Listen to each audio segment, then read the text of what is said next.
Hello and welcome to Film and Game Composers. I'm Mina Shamali, and today we've got a very special interview. We are speaking with George Strezov, who is a composer, sample developer, and orchestral contractor based in Sofia, Bulgaria. He's the man behind Strezov Sampling, from which several high-quality sample libraries have emerged over the last few years, and 4for-Music, where all kinds of top-notch orchestral and choral recording services are offered. Including Two Steps from Hell's latest album, Battle Cry. His latest project as a composer is the score to the video game Victor Vran, for which the soundtrack album has been recently released. Hello, George. Hey, man. Thanks for having me. I really appreciate, doing this interview. Absolutely. The pleasure is all ours. So first up, let's get to know the man behind the music and the man behind the samples. So just briefly, what's the story so far of George Strezov? That's it. Yeah, it wouldn't be a long story, I would say, but I always kind of repeat this story, which happened somewhere where I would say first or second grade, and I was having like private tutoring, piano tutoring lessons, and my mother decided that probably she would apply me for the music school here in Sofia, Bulgaria. So I went to play in front of some of their teachers as a part of some sort of an exam. I think it was something like that. And at the end, they told my mother, "Well, okay, we think that your son might be a pianist. So if you'd like, he could come and start studying in the National School of Music." Yeah. And my mother, who is always kind of liberal, came to me and said, "Okay, well, do you want to study piano in the music school? Because that's like a very important decision. I don't want to make it instead of you. So what do you think?" Mm-hmm. And I was like second grade or something, and I said, "Are you nuts? I mean, I will never do anything with music in my entire life." Wow. And that's it. So I started, I went to continued going to a normal school. Afterwards, started studying English and computer stuff in middle school. Yeah. And when it came to university, I kind of found a good friend of mine showed me Fruity Loops. FL Studio, yeah. Yeah, From it was Image Fruity Line, Loops. Yeah, it was Fruity Loops back then. It was like Which Fruity version Loops was it? 3. Like 3? Oh, yeah. Yeah, 3. It was kind of long time ago. So I kind of got hooked up very much, I would say. So Yeah. this really, I made some sort of bullshit music. I mean, just trying to make sense of anything that's in that software of some sort. And afterwards, after being part of a community, like audio community here in Bulgaria, Yeah. I started working more and more, which led to me obviously studying in the National Academy of Music here in Sofia. Yeah. And meanwhile, I started working with film stuff, with mostly short films, of friends of mine who studied in the Academy for Film and Television Arts. So it kind of slowly became my job to do this. I'm really happy about it. I'm not a pianist, and I'm really happy that I didn't become one. That's But awesome.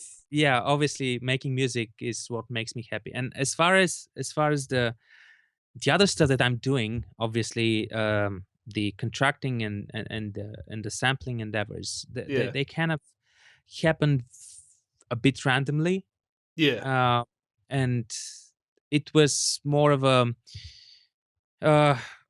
again, the same thing.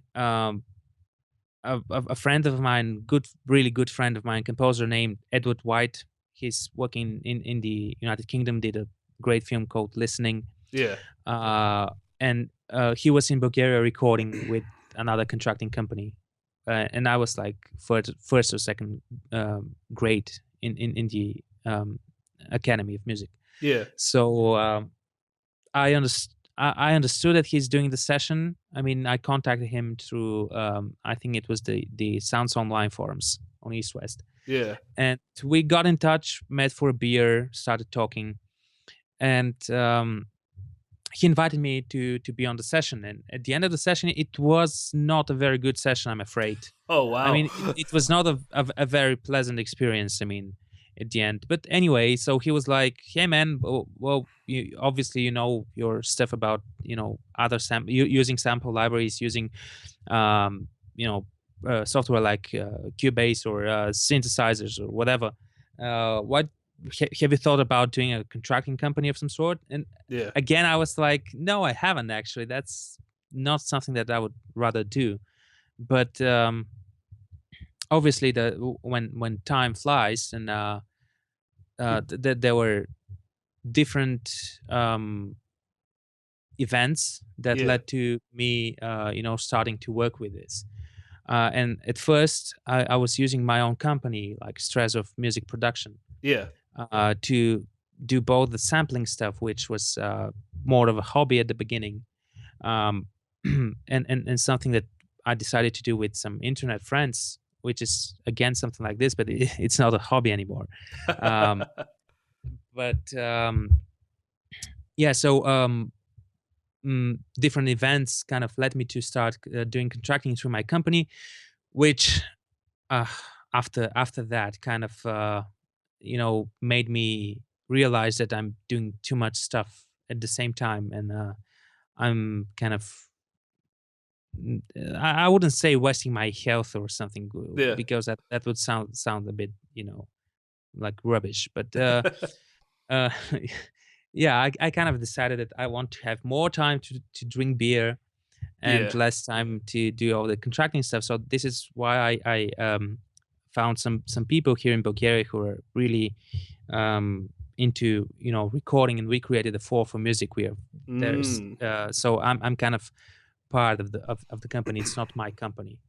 Uh, Oh, so so it's so you're not the head of the company, or uh, you are. uh, uh, it's not like that. I mean, we Okay. we are Yeah. like four different heads. That's like Ah, why I it's gotcha. for Four for music. music. There you go. Exactly, yes. So I'm just part of the team, and I'm actually only handling, you know, um, communication and session producing. So I'm at the sessions in the control room, listening and communicating between the client and the conductor, and also I'm. If needed, I'm adding my own, thoughts to the performance Yeah. and No, giving I gotcha. suggestions. And Yeah. So yeah. Sorry. no, it's just like that because I don't, see myself, contacting like 100 people on the phone and asking them for their schedules and everything. Yeah. So this is like the black work that needs to be in the bloody the work that gets your gets your hands bloody, and that's Yeah. something that I would rather not do. No. But on the other hand, one of the other four heads is very much into that, so we have a specialist in exactly in contracting, getting the right people who can work together, not just the best players out there, Yeah. but uh, people who are good in an ensemble. Well, this is the interesting thing is the thing I've seemed to notice about you is that you've always known how to surround yourself with a lot of fantastic people and a lot of talented individuals. So whether it's through Strezov sampling, whether it's through Four for Music, or whether it's your own compositions, uh, there's always a good team around you in each of your ventures. And obviously, this is something you seek out yourself. It's not. Is it something you've always sought out, or is it a happy accident, or is it a bit of both? I would say it's more of a happy accident. I Oh, mean, really? yeah, it's actually it's really hard to get people to do something. I mean, to work with the same speed and intensity that you're working with. So this is one of the issues I have probably had, obviously in my country, in Bulgaria, because not everyone is very enthusiastic, and nowadays we kind of live in a time where you have to push forward constantly. I mean, you don't have to just work on do something once in your life and then keep on doing the same thing. Yeah. You can constantly, you have to constantly evolve and seek new trends and stuff like this. So um I would say it's more of a happy accidents, because I've looked for people to work with, other people, and obviously it didn't work out. I wouldn't say that that's their fault. It could be probably mine fault as well. So it's but it's really it's great when you find the people who have their hearts synced with your with the same way your heart is beating. So you can just keep forward and not worry about stuff that's not actually your job. That's great. And see, the thing is, I've seen your name online for a few years by now. I first saw you as a regular member on forums like Sounds Online, like you mentioned Yeah. before, and VI Control. And then you've evolved into a demo composer for other developers. And then you became a serious developer yourself. And, we started hearing more about your orchestral contracting. And it's this one of those journeys that you see only a handful of people go through. And I think like the Cinesamples guys were like that, and the ADO guys were like that, and the Sound Iron guys were like that. So there's a very small handful of people that you're in very great company. uh, Well, that's really kind of you to say. I don't regard it like that, because I don't know. I'm constantly telling myself that there's always so much more to be done. I mean, yeah, so there's also this, that I'm not always happy with the way um, stuff I'm doing turns up. I mean, for instance, I can have a great new idea about a track of some sort, and when I get back, like, and by get back I mean like 2 months or something, yeah. I would say, well, I mean, this is so wrong. I mean, why did I do this? I mean, why did I think that this is good in any way? So it's really kind of you to place me all together with, I don't know, with people like Mike Patty. That's, I mean, I'm honored, really.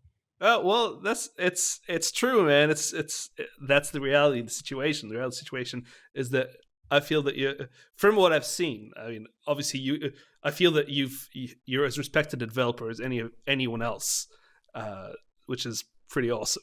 And it's funny that you should say this whole thing about you try a new idea and then a couple of months later, oh, it's wrong, got to do it again, because this is something I notice a lot in new developing industries. Like the sample industry is still a developing industry. It's still relatively, Yeah, it is. Yeah. infantile. And a similar industry is obviously the video games industry, where a lot of new things are tried and a lot of new things go wrong and a lot of new things go right.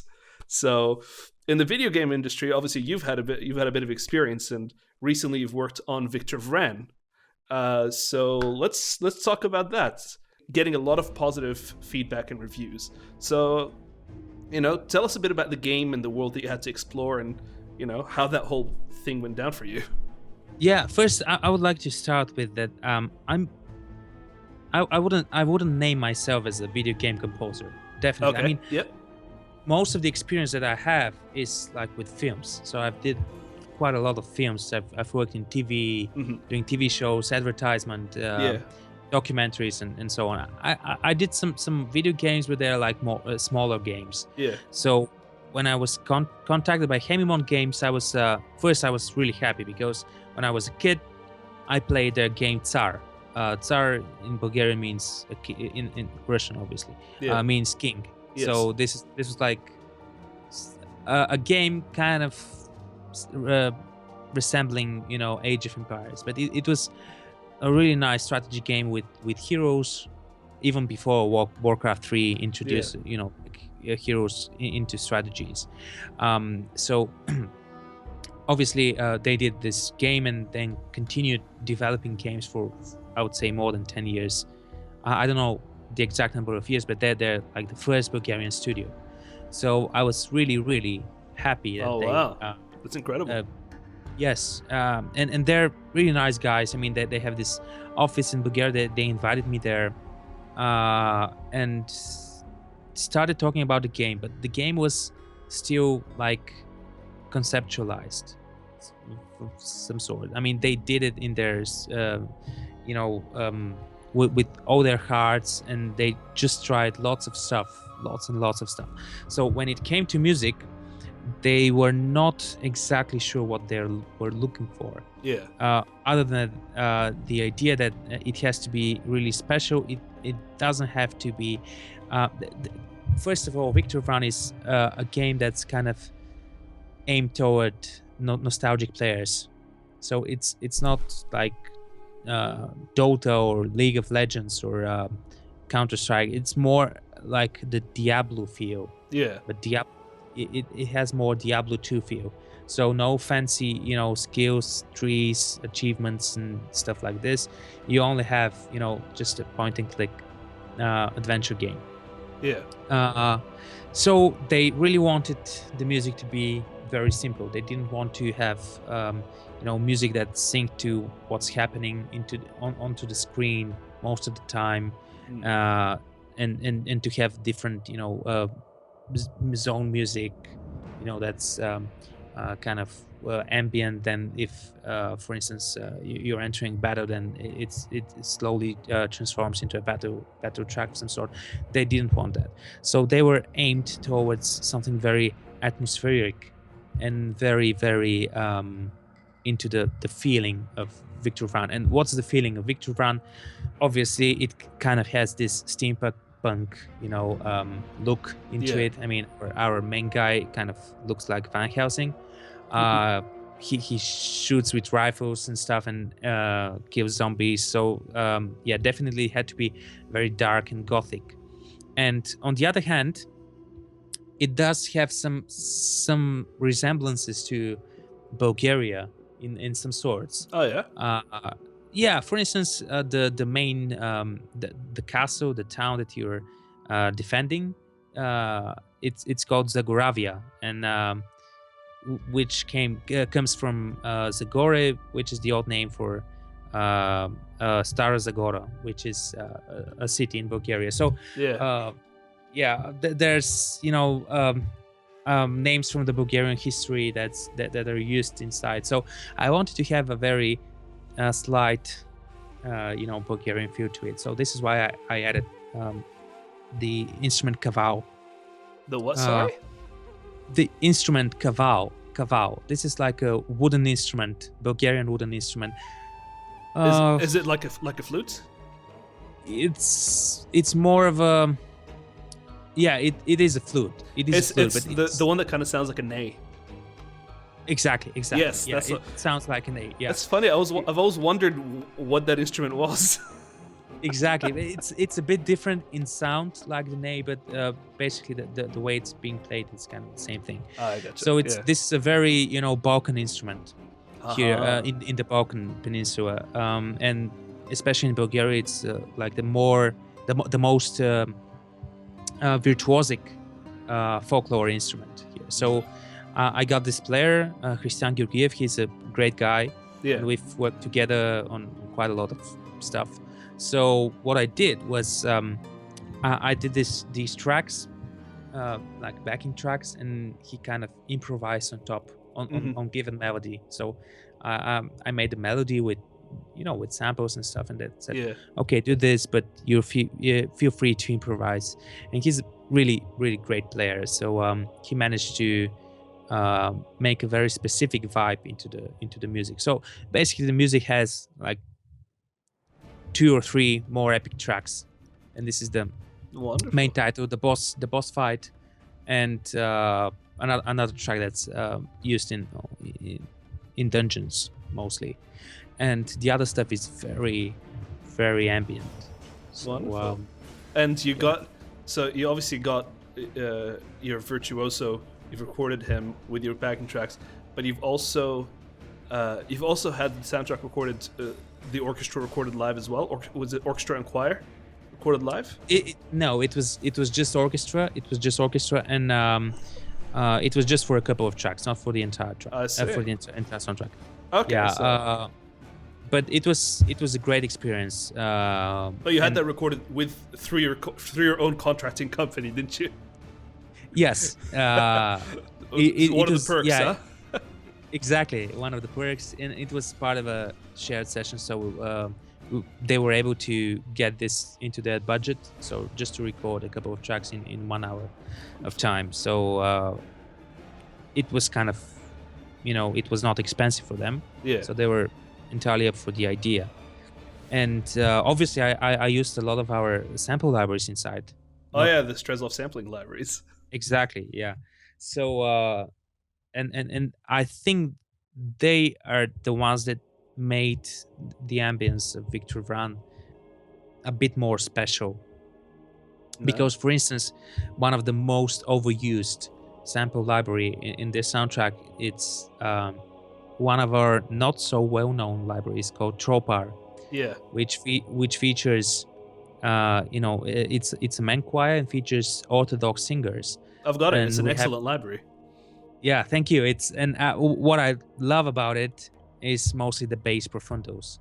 So I'm personally in love with the sound of the basses, like the bass voice, and bass profundos are like a very special thing to me. Yeah. And it has this kind of ancient feel to it, those weird voices really at the bottom, like having these drones behind the music. And obviously we also used lots of other instruments as well. And what else did I use? Oh yeah.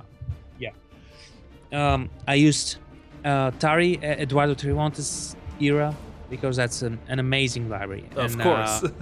Yeah, I have to say once again, because I constantly keep on repeating that to me it was, obviously this is my personal opinion, but I had most of the instruments from East West, and then I bought era like a while ago, and my entire world of sample libraries, because before that I've used only instruments but East West, which are great, but they kind of lack what I'm looking for. And that's just a matter of personal requirements of some sort. So they kind of lack this raw feeling to it. They have too much processing of some sort. So I would say that they kind of wouldn't have done the job that I wanted to do in Victor Vran. So Eduardo did an amazing library. That's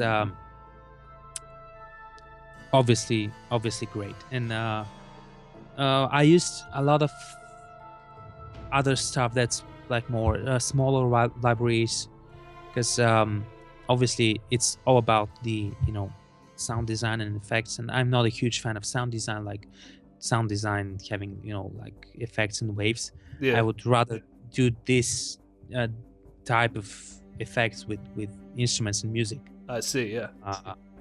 Yeah, so it was a nice experience, because during the time I did Victor Vran, I also worked on a TV series and a feature film, and the feature film is very minimalistic. So it has like pads and piano and strings, kind of generic. As far as the series, they're very generic. So I had some like quartet, but it's a drama, so it's more of a it has a very drama type of when you think of series. I would say that the greatest examples are the series made in the UK. So I would rather say something like Downton Abbey or something. Oh, okay. Yeah, that makes sense. Yeah, and Victor Vran is very, very different to Downton Abbey. Yes. Yes. Yeah. So. Yes. How much do you want to see a crossover of these two, like right now? It would be nice, actually. It would be amazing. Victor Vran is trying to get to the castle to fight demons, and then his wife is angry for some reason. He has to stay at home, Yeah. and then like, the servants all have a fight with each other over who didn't actually do the cleaning right. Precisely, yes.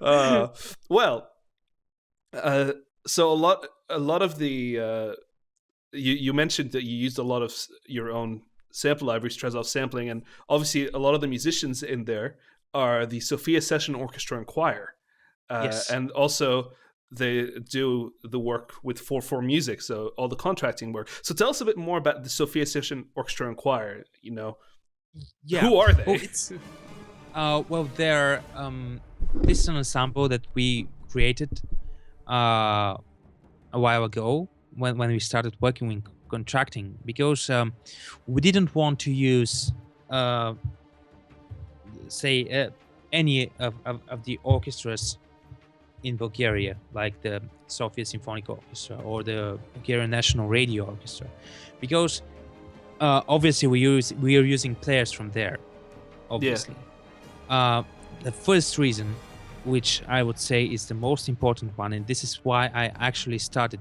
When we discussed before the interview, I've told you about the events that kind of led me to creating Yeah. this company, and one of the main events is that I want musicians in Bulgaria to be treated like normal human beings. Yes, obviously there are a bunch of other contracting companies in Bulgaria who don't pay the money they charge for.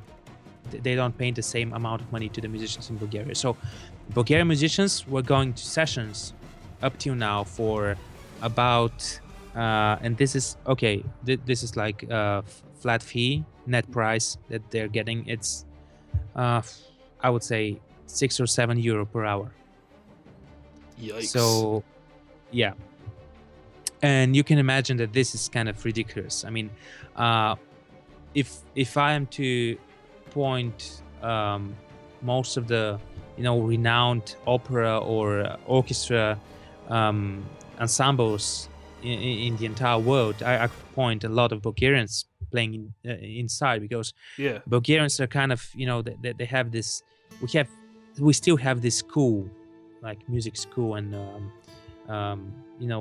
we really try to get things done properly when it comes to music. Sadly, it was not like that. I mean, obviously it's business, so you make different decisions, and Yeah. I wouldn't say that it's not the musicians' fault as well, because they didn't fight for their rights. We don't have some sort of a union here in Bulgaria, so this was one of the things that I wanted to do. So just to pay as much as we can on the market here in Bulgaria, and to get the best musicians. Mm-hmm. And this is which led to creating the Sofia Session Orchestra, because we are hand-picking musicians from different orchestras. Are they the same every time, or are they you got some different people, or what's going on? Normally they're the same, at least the core. It really depends on whether people could get to the recording or not. I mean, if they have other arrangements, then we have to find other people. But we are constantly developing our ensemble, because we really want to have a versatile group of people who will be performing at their best possible quality at any given moment. And that's not an easy job. Especially when it comes to brass, because I'm not going to lie, Eastern Europe is not famous with its brass. It's not like the London brass or LA brass. So we have quite a few brass players that are really good here in Bulgaria, but they're like the only ones. Oh, I see. Well, it's interesting you should say that, because I don't, if you remember, I did a review of the Aleatoric Modulus series. Yes. And one of the things I noticed was, I don't know if it's just down to the brass players or down to the way you recorded them, but this was some of the best sounding brass I'd ever heard in a sample library. And obviously it's all aleatoric, so it's a different thing. But even the sustains that you recorded, and they're still really fantastic. So well, Uh, I would say that most of the stuff, obviously, it's the players first because, uh, if you don't mind me saying that, but our engineer has this saying, like shit in and shit out, like yes, really sorry about saying this, but No, no stress. yeah, I think that this is this really makes sense. So first off, it's the musicians. They're great musicians, and also Plamen, our engineer, is a really nice guy, and he has made lots of metal, pop, and rock stuff here in Bulgaria. Yeah. Most of the bands that are like popular metal bands or something, he either recorded them or mixed and mastered them. So he's not the typical orchestral, you know, um, recording engineer, but the sound he's looking for, it's kind of a, it's exactly the one that we're looking for, the contemporary sound. There you go. Yeah, because I've recorded in the Bulgarian National Radio, and it has a wonderful studio there, wonderful. But sadly, the final results, first off, they were like stereo, so no multi-channel recording. Oh, okay. Which for me it's weird. And then it sounded like, you know, I don't know, from 60 or 70 years ago, and that's not the way we have to compete with, all the other great orchestras around the world doing all those, Trevor stuff, Yeah. and film game music that we're used to hearing every day now. There you go. Well, speaking of which, one of your latest high-profile contracting projects was recording the Two Steps from Hell's latest album, Battle Cry. So how did that come about? Yeah. Yeah, one half of it. I mean, we recorded half of it. Okay. We recorded all the tracks with Thomas, and Nick was recording in Prague. I think. So you're working with Thomas Bergerson primarily. Exactly. Yeah. Primarily. Well, Thomas is a great guy. I have nothing else to add. I mean, he's a really down-to-earth human being, and that's why I and not only me, but all the musicians are kind of always love working with him, because he's a musician before anything else. Yeah. It's not like businessman or anything. He's just a musician, and he cares about music, and that's it. I actually contacted him through the sampling stuff. I was going to NAMM a couple of years ago. Yeah. And I said, I sent him a message and said, "Hey Thomas, I'm coming to NAMM show. I would love if we could meet." Sadly, he was not in LA, so we couldn't meet back then. But then he sent me a message and asked me about a Bulgarian choir. I think Bulgarian choir. Yeah. Which he's a huge fan of. He's a great fan of the sound and timbre of the Bulgarian choir, of this throat singing. So it was really interesting, because back then we did a prototype of Rudolp, our ethnic choir library. Yeah. And I say prototype because obviously Rudolp is a word builder software. And we went through a lot of stuff to get it to sound all right and to be easy to use. And we're still going through all those things, constantly working on things to improve. So I sent him one of the first, programmer mock-ups for Dope, the samples. And he was kind of thrilled about it and decided to record some music for Sun. Oh, yeah?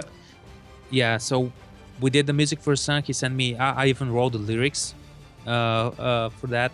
I mean, really? Lyrics.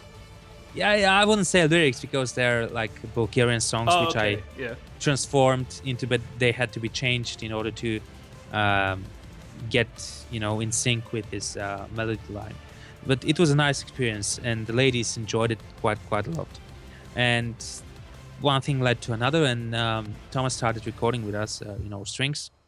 And that's a wonderful experience. I mean, we record a lot of stuff, even my stuff, and I can definitely see how the musicians are, they're kind of thinking differently about about Thomas.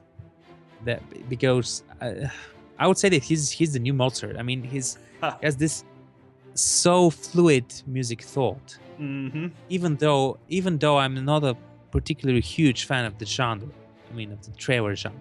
Yeah. Um, he just writes music that has this catchy tune, and you just can't forget it. And obviously everything is really nicely written, and he plays the violins on top of those. Oh wow. So yeah. he's a multi-talented guy. Mm-hmm. Yeah, I remember But, I've seen pictures of that. Yeah. Wonderful. So that's really awesome to hear. See, and Thomas from this, not only is his music great, but obviously he sounds like a great and talented guy, and just seems it's awesome that you guys had this wonderful experience. Now moving on to sampling, it's not an easy job, and especially not because at all. because it's such a specific niche market, and there's a lot of danger. Maybe your return on your investment, you can invest a lot of hours and a lot of money into it, and you're never quite sure about the return of your investment. So how did you get to a point where you thought, Strezov sampling needs to happen? I need to develop sample libraries and virtual instruments, and the world needs it. Uh, yeah, I was working with Jasper Blank Yeah. a while ago, and with the contracting stuff, we recorded a custom library of his, which later we kind of he was onto it because he was up to it. Sorry, because back then I started thinking about the Rudolph choir and started developing that, and decided to, why not? We should probably try something like doing a small product of some sort. And we did even record some. I did record some solo French horn and solo trumpet. The French horn was like the worst, and we kind of scrapped the entire material. And as far as the trumpet, it's out. It's Rogue, our trumpet, which is a very small library, really nice one. I'm kind of using it because, again, of the raw sound. Yeah. But that was like one of the first ventures. And so Jasper came back to me with this idea and said, okay, well, I don't want to be sampling, but we recorded those samples. Let's try working on that and see what happens. And we started developing that idea and further, like expanding it. And this is how Storm Choir actually happened. Oh yeah. Yeah, the first one.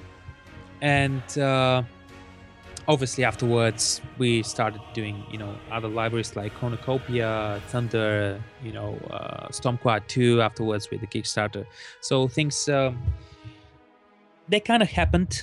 It was a blasting start at the beginning. I really kind of I will never forget, I mean, the stress that was at the first days, because I'm the one that's responsible for the entire site support and everything. I like to do the support myself. And, I was not expecting any more, more than 5 sales or something. So at the end, it was like our server went down.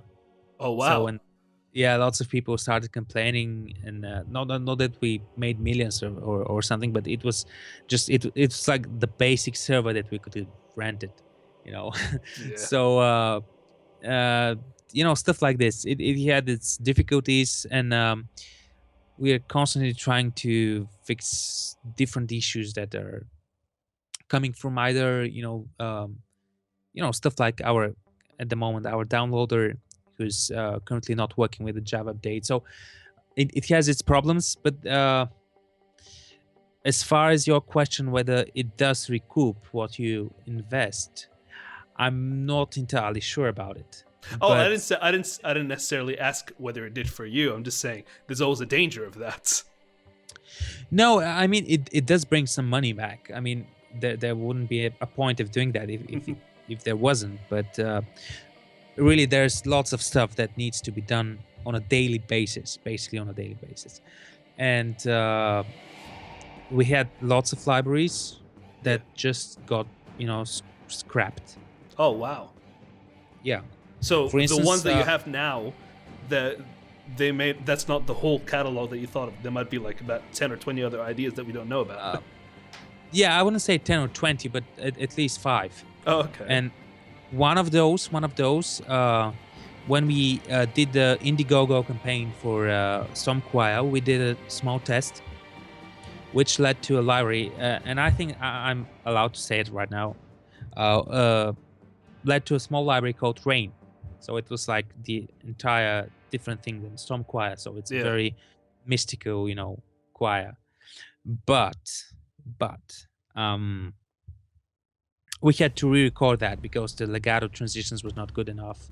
And there's like programmer work, sample editing, recording, obviously investment in paying the musicians and everything.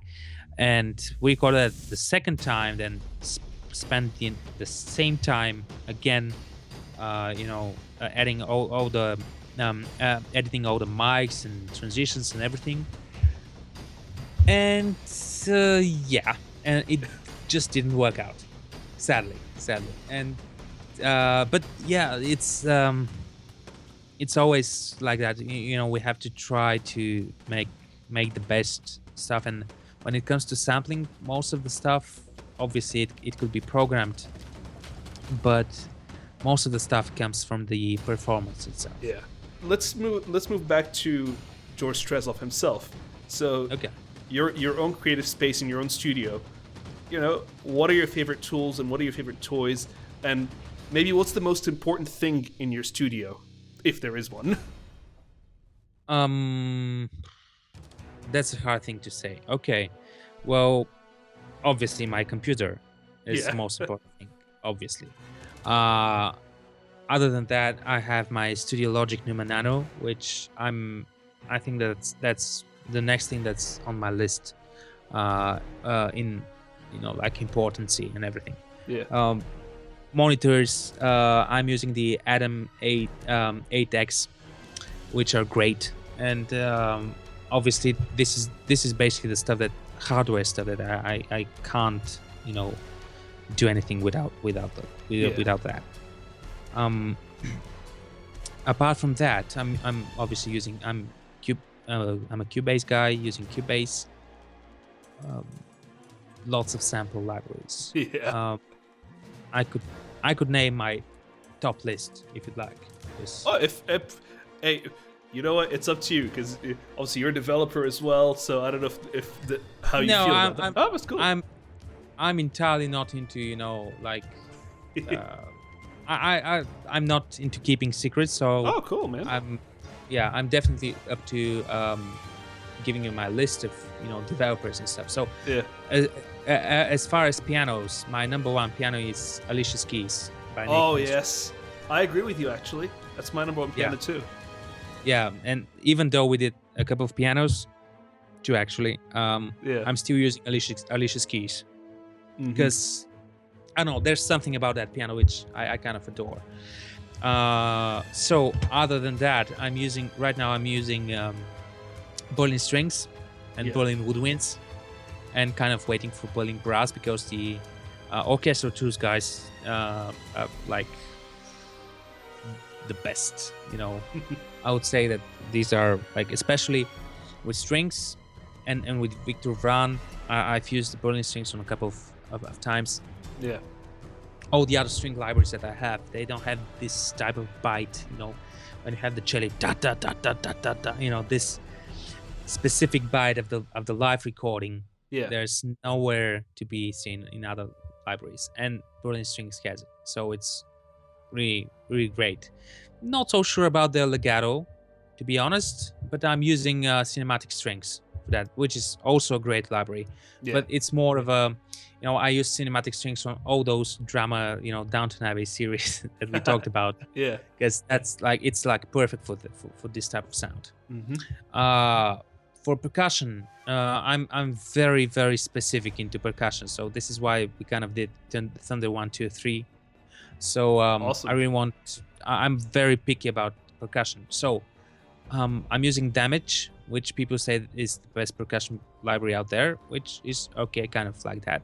But I'm using the 9-volt Taiko, Oh yeah. which I would say that this is hands off the best percussion library I've ever used. I mean, it's just down to loading that and playing. That's it. What else? Yeah, I'm using for hybrid stuff. I'm using Oracle from Strezov Sampling, the library that Casey Edwards did with us. But I'm also using Daniel James's Project Alpha and Project Bravo. Yeah. To be honest, sorry Daniel, but I think that Project Alpha is like better in terms of it doesn't have that much sounds, you know. But I'm using all the stuff from Project Alpha mostly. Yeah. Eduardo Terrilonte's libraries. I don't obviously. think Daniel's going to be upset that one of his creations is better than the other. Yeah, I don't think so as well. And he's a nice guy. He's a nice guy. Very nice guy.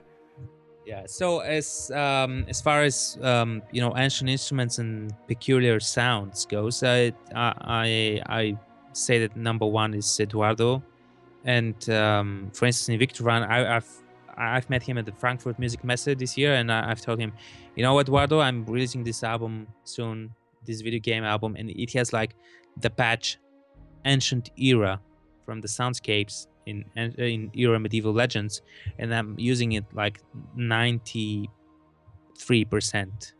of the time in the entire soundtrack.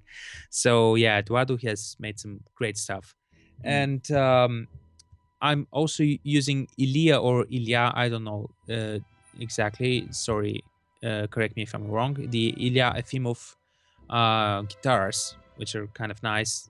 The nylon guitar, acoustic guitar, and electric guitar. Oh, and the bass. Yeah, the bass is great. Modern bass. Very nice. And what else?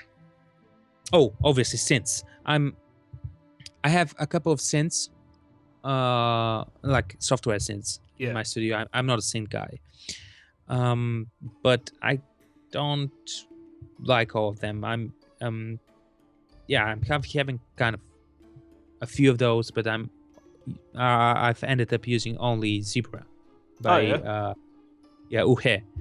So I had the pleasure of working with His Majesty Matt Bowler, the Unfinished, on a couple of presets.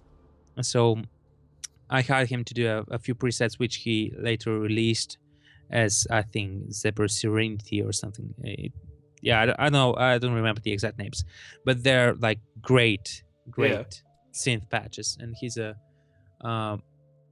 really great at just doing these specific sounds. That's absolutely, very contemporary and stuff. Yeah, because I'm listening to different types of orchestral music, and I could say that I do love orchestral music like John Williams. Not so sure that this is the way I want to write. Yeah. And to be honest, I mean, there will be guys who do better orchestral music than me. So I'm kind of now that I think of it, I have this style which combines different inspirations of mine. For instance, I love Cliff Martinez.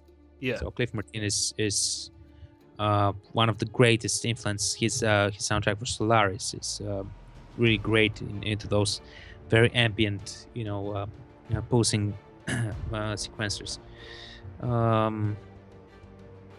So I would say that I'm kind of using all those instruments to create something that might be kind of connected to Cliff Martinez, and obviously I'm loving very, very, very much all those modes, like Arabic modes and very crazy, modal systems. Yeah. So I would say John Powell with the Born series, which are kind of weird as well.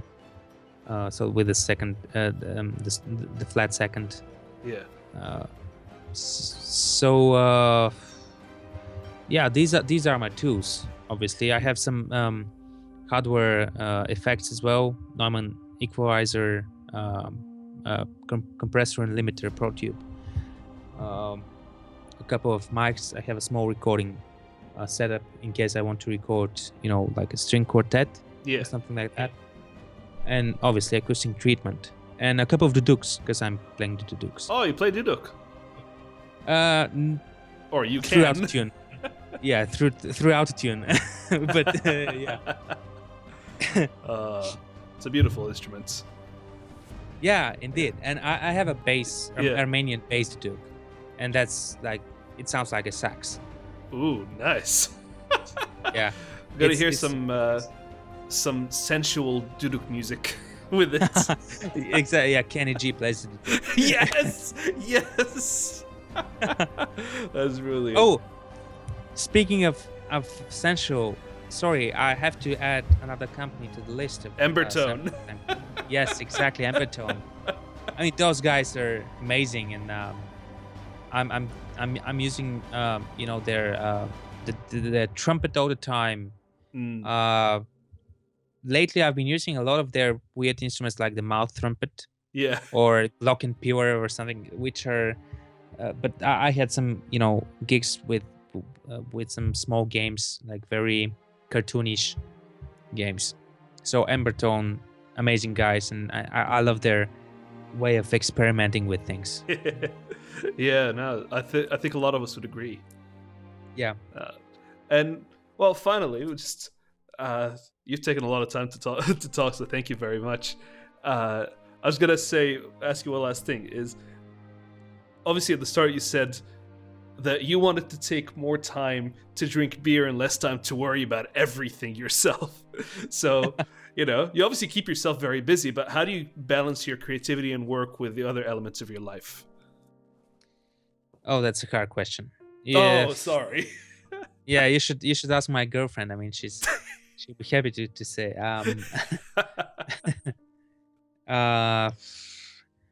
Well, I don't know. First off, I'm kind of like that personally. Like as a human being, I'm very. I'm kind of a workaholic.